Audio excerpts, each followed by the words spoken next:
استشهد ايش جنبي قاعدين على باب البيت يعني ماخذين الارض المتر. مقاومين وكانهم منفلتين عن القانون.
Shema Israel, Adonai Eloheinu, Adonai Echad.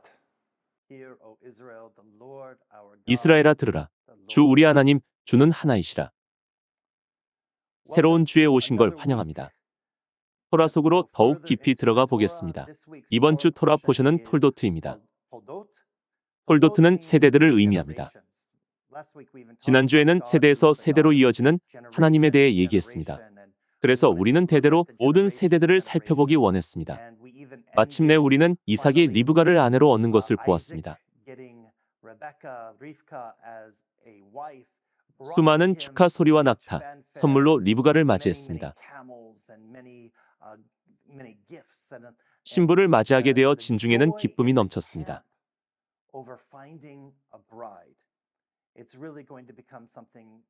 이것은 매우 멋진 일입니다. 우리가 세대마다 보게 되는 한 가지가 있습니다. 아담과 하와, 가인과 아벨의 때에는 없었지만 아브라함과 이삭에 이르러서는 임신의 문제가 생깁니다. 아내들이 불임입니다. 자녀가 없습니다. 이것은 하나님을 가장 먼저 의지해야 하는 부분이었습니다. 그 당시에는 자녀가 있어야 안전했습니다. 자녀가 없으면 미래가 없었습니다. 자녀가 없으면 나이가 들었을 때 영양실조, 질병, 부상으로 죽거나 남에게 이용당했습니다. 자녀가 있어야 아버지의 이름, 가문의 부와 축복을 전달할 수 있었습니다.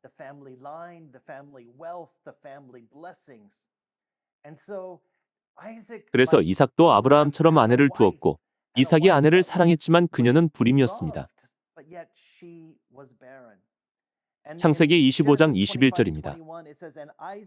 이삭이 그의 아내가 임신하지 못함으로 그를 위하여 여호와께 간구하매 여호와는 전에도 계셨고 지금도 계시고 장차 오실 자이시며 항상 신실한 공급자이시며 언약을 주시는 분이십니다. 여호와께서 그의 간구를 들으셨으므로 그의 아내 리브가가 임신하였더니 얼마나 놀랍습니까? 이삭은 아브라함에게 이런 것들을 배웠을 것입니다. 여호와를 의지해야 해. 모든 복의 근원을 알아야 해. 최고의 복이 거기서 흘러나와. 주가 축복하시지만 세상이 저주할 때 우리는 중보하고 기도하는 자가 되어야 합니다.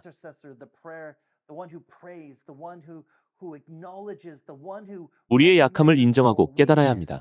그러면 주의 강하심을 보게 됩니다. 당신이 다음 세대에게 모범이 되어야 한다는 걸 알아야 합니다. 예수님은 이렇게 말씀하실 때가 많았습니다. 와서 나를 따라라. 와서 듣고 행하라. 이제 가서 행하라. 예수님은 다음 세대들도 생각하셨습니다. 육체적 다음 세대와 영적 다음 세대 모두 원리는 똑같습니다. 상황이 잘 될 때 우리는 생각해 봐야 합니다. 세상의 생각을 가지시겠습니까? 아니면 항상 끊임없이 하나님의 성품을 추구하시겠습니까?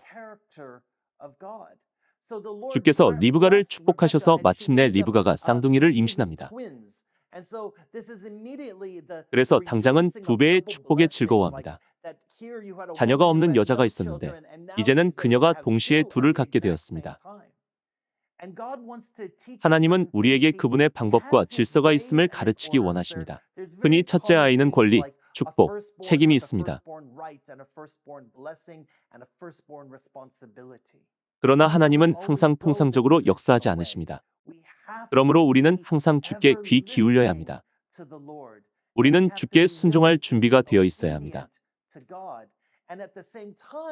한편 그런 상황 속에서 어떤 새로운 도전이 있을까요? 창세기 25장 23절에서 리브가는 어려운 임신을 하고 있다고 들었습니다. 그때 여호와께서 그에게 이르시되, 이건 흥미롭습니다. 우리는 이 시점까지 하나님이 아브라함에게 말씀하셨음을 합니다. 우리는 하나님이 이삭에게 말씀하셨음을 합니다. 그러나 이제는 하나님이 어머니들과 여자들에게 말씀하십니다. 하나님은 다음 세대들에 대한 예언을 주셨습니다. 이것은 분명히 선례가 되었습니다. 나중에 예슈아의 어머니 미리암이 천사로부터 주의 말씀을 받습니다. 성령이 미리암 위에 임할 것이고 미리암이 잉태할 거라고 했습니다. 그 아기는 어깨에 정사를 메고 그의 이름은 임마누엘이 될 것이라고 하셨습니다. 그리고 주께서 요셉에게도 나타나셨습니다. 하나님은 반복하시는 패턴이 있습니다. 언약, 약속, 소명의 사람들에게 그 패턴대로 하나님의 길을 계시하십니다. 여호와께서 그에게 이르시되, 두 국민이 내 태중에 있구나. 두 민족이 내 복중에서부터 나누이리라. 이 족속이 저 족속보다 강하겠고 큰 자가 어린 자를 섬기리라 하셨더라. 리브가는 매우 혼란스러웠을 것입니다. 리브가는 아직 아기도 없는데 둘째 아이가 첫째 아이보다 더 위대한 소명을 가질 것이라고 이미 알게 되었습니다. 모두에게 소명이 있습니다. 둘 다 목적을 가질 것입니다. 심지어 이스마엘과 아브라함의 경우에도 하나님이 여전히 이스마엘을 축복하셨습니다. 이스마엘의 축복은 이삭의 축복과 달랐지만 하나님이 이스마엘도 축복하셨고 이스마엘을 많은 나라와 민족의 왕으로 삼으셨고 이스마엘을 번창하게 하셨습니다. 이제 다른 이야기가 나옵니다. 어머니는 여기에 어떻게 반응하죠? 아이들을 기르는 엄마는 어떻게 반응해야 할까요? 주의 말씀을 받는다면 자녀를 어떻게 길러야 할까요? 우리는 마리아와 요셉이 예슈아를 통해 매우 다른 일을 했던 걸 볼 수 있습니다. 그들은 예슈아께서 성령으로 잉태된 걸 알았습니다. 그들은 예슈아의 목적과 소명이 있음을 알았습니다. 다만 예슈아께서 메시아가 되시고 기적을 행하시는 것을 그들이 언제 알았을지 우리는 모릅니다. 그러나 예슈아와 그의 어머니 사이에 시간과 삶, 사역에서 그것을 보게 됩니다.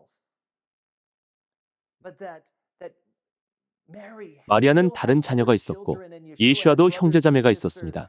결국 그들은 형제인 예슈아와 함께 사역에 참여하게 됩니다.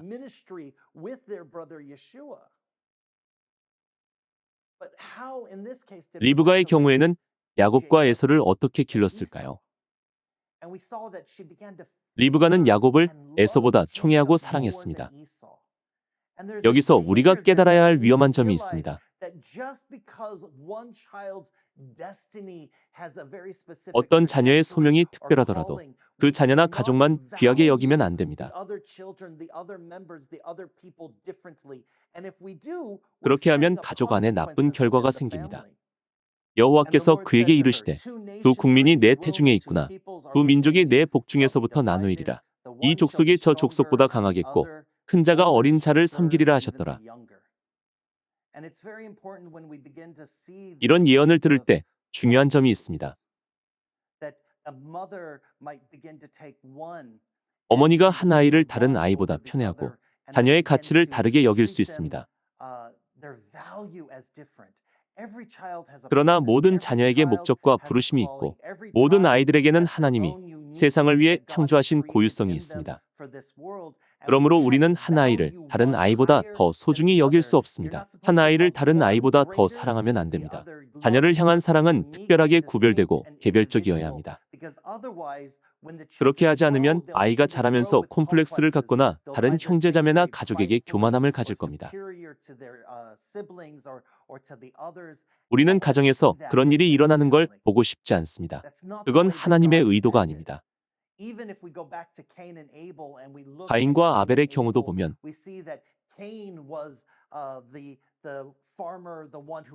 가인은 농부로서 요리하고 농사를 지었지만 아벨은 목자와 사냥꾼이었습니다. 둘이 싸워서 원망과 적대감이 커졌습니다. 그때 아벨이 여호와께 총애를 받았습니다. 오늘 본문은 반대 상황입니다. 야곱은 여호와께 총애를 받고 농사를 지으며 장막에 거하고 집에서 요리를 합니다. 에서는 나가서 사냥하는 남자다운 남자였습니다. 결국 아버지가 한 아들을, 어머니가 다른 아들을 선택합니다. 이것은 세대의 저주, 죄와 같은 것이고 그것이 세대의 대물림되고 세대를 거쳐 불화가 계속 나타납니다.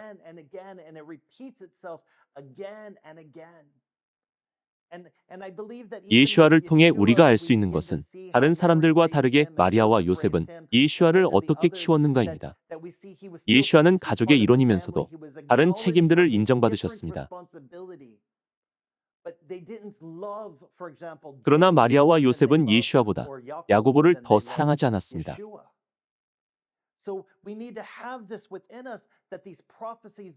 이런 예언들과 천사들이 와서 전했던 하나님의 말씀, 그리고 하나님이 가문의 리더인 어머니들에게 말씀하실 때 어떤 말이 나눠졌는지, 어떤 사건이 일어날 것인지도 중요하지만 어떻게 그 일이 일어날 것인가도 중요합니다.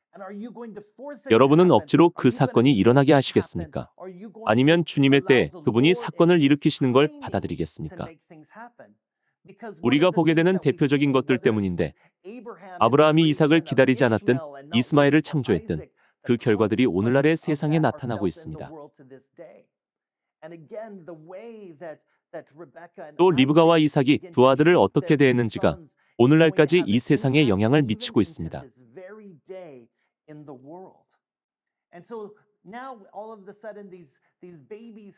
리브가의 태에서 싸우던 아기들은 이제 다 컸습니다. 그들은 조금 더 나이가 들면서 각자의 개성과 다른 점들이 생겼습니다. 창세기 25장 29절부터 34절의 이야기입니다.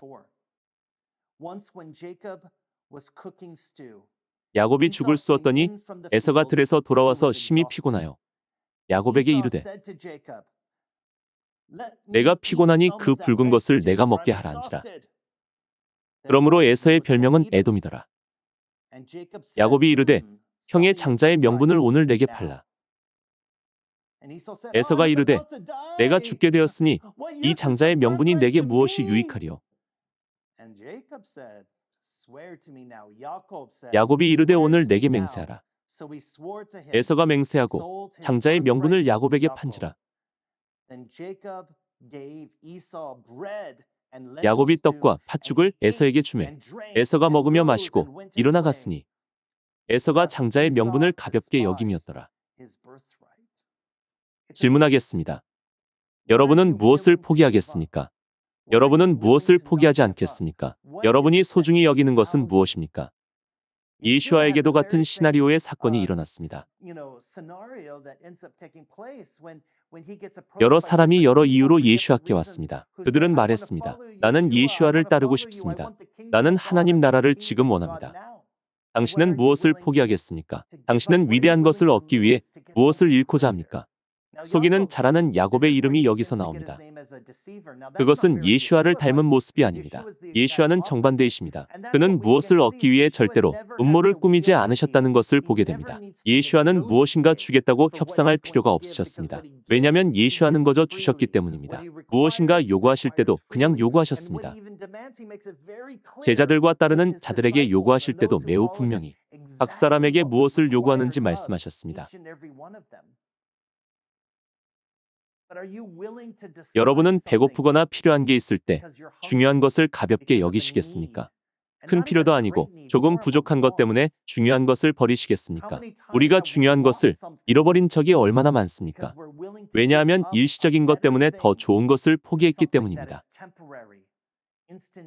지금 당장 필요한 것 때문에 말입니다. 그리고 우리가 보게 되는 질문은 하나님이 이런 어리석은 일들 속에서 어떻게 역사하시는가입니다. 안타깝게도 예수와의 이야기에서 유다는 욕심이 많고 돈을 원했습니다. 유다는 돈을 더 원하고 또 더 원하다가 결국 은 30의 스승, 주인, 친구를 배신했고 결국 자신의 목숨을 잃었습니다.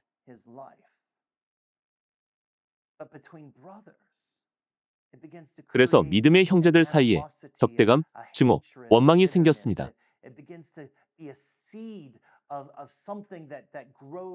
그것은 하나님의 것이 아닌 걸 키우는 씨가 되었습니다. 이 부분은 잠시 남겨두겠습니다. 우리는 야곱의 성품, 이삭의 성품의 초기를 봅니다. 그들의 성품은 이어지는 이야기 속에서 성장합니다. 그러나 우리는 아버지인 이삭에 대해 더 보아야 합니다. 지금은 이삭과 리브가가 좋아 보이기 때문입니다. 해에서 아기들이 서로 싸우지만 그들은 다음 세대를 가졌습니다. 그런데 이 이야기 속에 하나님은 어디 계실까요? 이삭의 이야기 어디에 하나님이 개입하실까요? 이어서 창세기 26장 17절부터 29절에서 좀 더 깊은 예언적 의미를 보게 됩니다.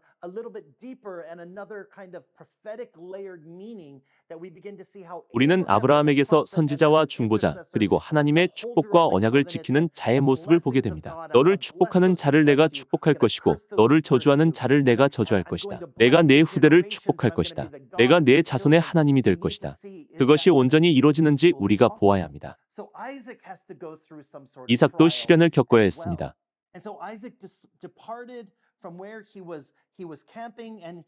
이삭이 그곳을 떠나 그랄 골짜기에 장막을 치고 거기 거류하며 우물들을 다시 팠으니 사막에서는 물 때문에 죽고 산다는 것을 알아야 합니다. 물을 어디서 어떻게 찾을지 알아야 합니다. 오늘날 사막에 사는 유목민은 물을 찾을 줄 압니다. 우리가 알다시피 이스라엘은 처음부터 사막에 살았습니다. 하나님은 사막을 통해 신실하심을 보여주셨습니다. 사막에서는 살기 어렵기 때문입니다. 그러나 아브라함의 후손은 좋은 땅에 살았습니다. 물, 강, 비가 많고 좋은 곳들이 많은 곳에 살았습니다.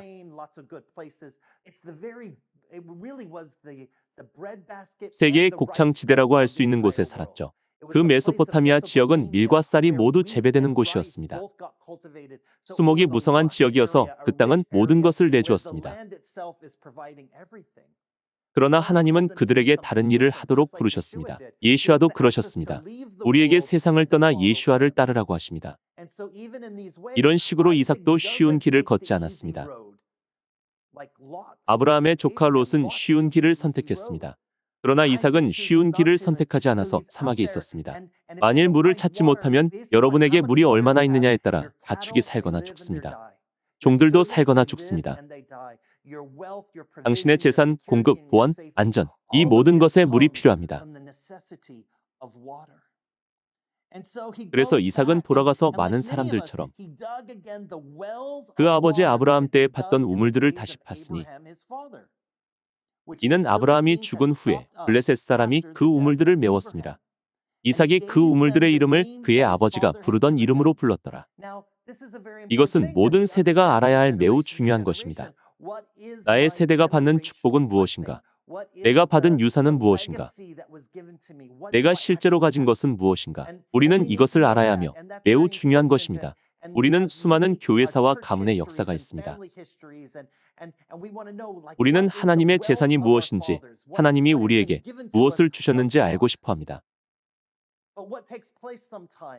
때로는 우리에게 이런 일이 일어납니다. 히스기야 왕과 요시야 왕 때 하나님의 말씀이 나타났고 주님이 주신 영적 유산이 나타났습니다.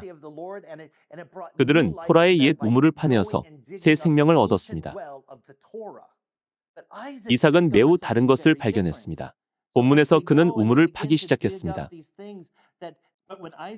이삭의 종들이 골짜기를 파서 샘 근원을 얻었더니 그랄 목자들이 이삭의 목자와 다투어 이르되 이 물은 우리의 것이라 하매 이삭이 그 다툼으로 말미암아 그 우물 이름을 에색이라 하였으며 또 다른 우물을 팠더니 그들이 또 다툼으로 그 이름을 신나라고 하였으며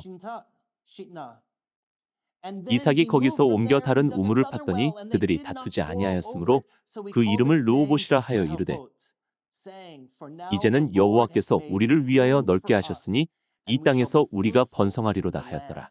우리는 모든 세대에서 이런 것을 봅니다. 우리가 하나님의 축복을 물려받아 살기도 하지만 우리는 그 축복을 확장시켜야 합니다. 우리는 하나님 나라와 사역을 확장시킬 것입니다. 여러분이 단순히 주어진 삶만 살아간다면 어제 받았던 은혜와 계시, 생각으로만 살아가고 앞으로는 나아가지 않게 됩니다. 주님은 새로운 우물들이 있으십니다. 예수께서 하려고 하셨던 일은 하나님을 받아들이면 새로운 우물과 장소가 있을 것이라고 말씀하시는 것이었습니다. 토라는 오늘날 우리에게 이러한 예언적인 본질을 말해줍니다. 이삭이 거기서부터 브엘세바로 올라갔더니 이삭은 과거를 붙잡는 것이 아니라 언약과 약속을 받아들이고 그의 미래를 받아들이며 새 우물들을 팝니다. 다툼이 없는 곳으로 가기 위해서요. 그곳에서 이삭은 하나님을 만납니다. 그 밤에 여호와께서 그에게 나타나 이르시되 나는 내 아버지 아브라함의 하나님이니 두려워하지 말라. 내 종 아브라함을 위하여 내가 너와 함께 있어 내게 복을 주어 내 자손이 번성하게 하리라 하신지라. 이삭이 그곳에 제단을 쌓고 여호와의 이름을 부르며 거기 장막을 쳤더니 우리는 여기서 매우 중요한 것을 보게 됩니다.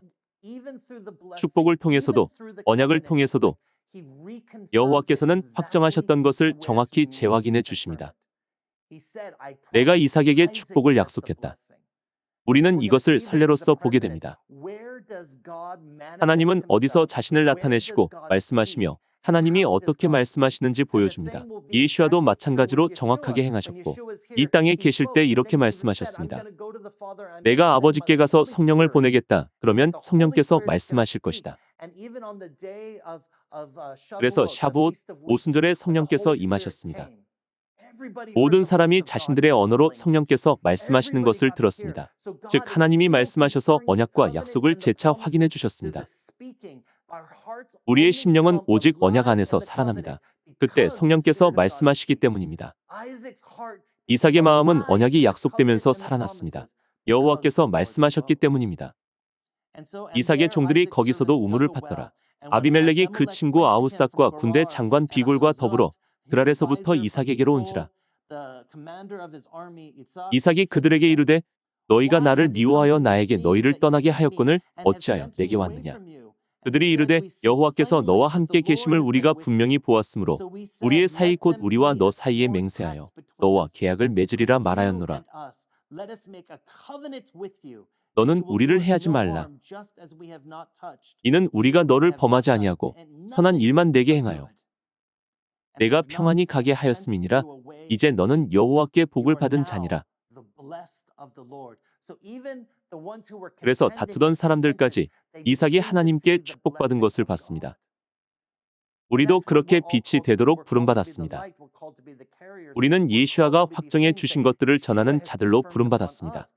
그래서 다른 사람들이 우리를 보고 여호와께 복을 받은 자라고 부를 것입니다.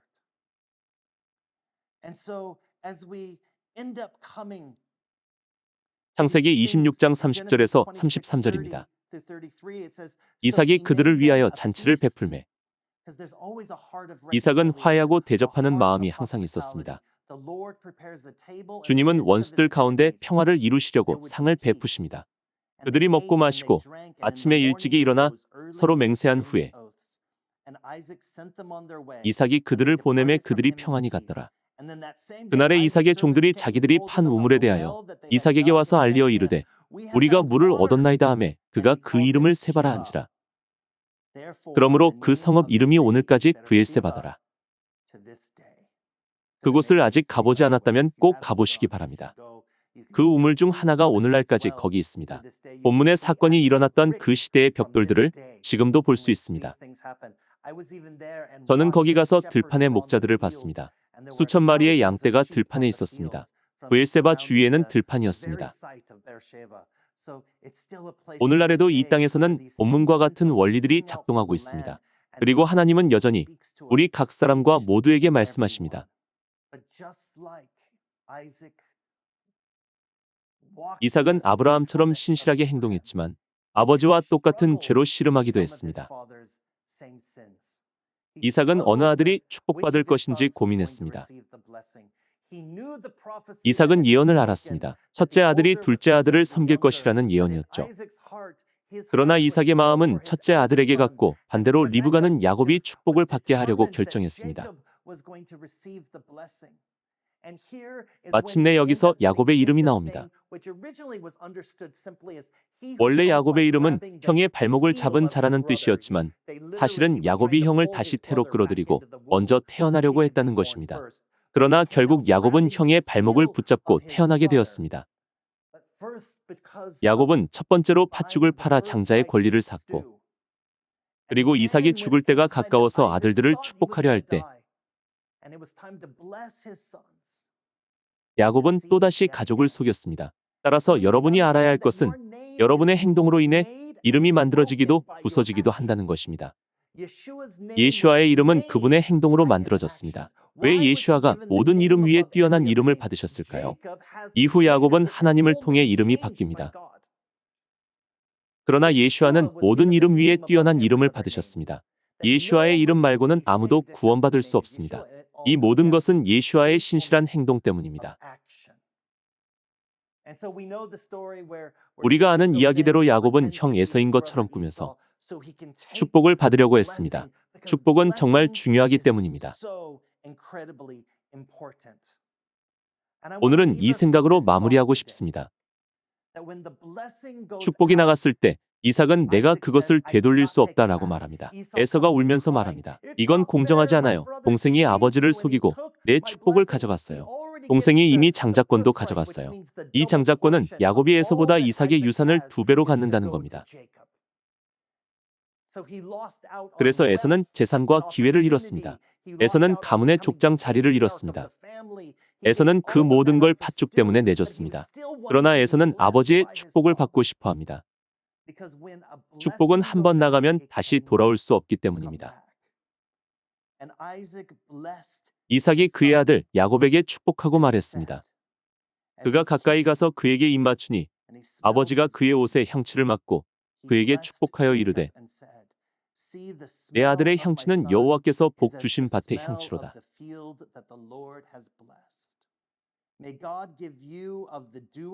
하나님은 하늘의 이슬과 땅의 기름짐이며 풍성한 곡식과 포도주를 내게 주시기를 원하노라.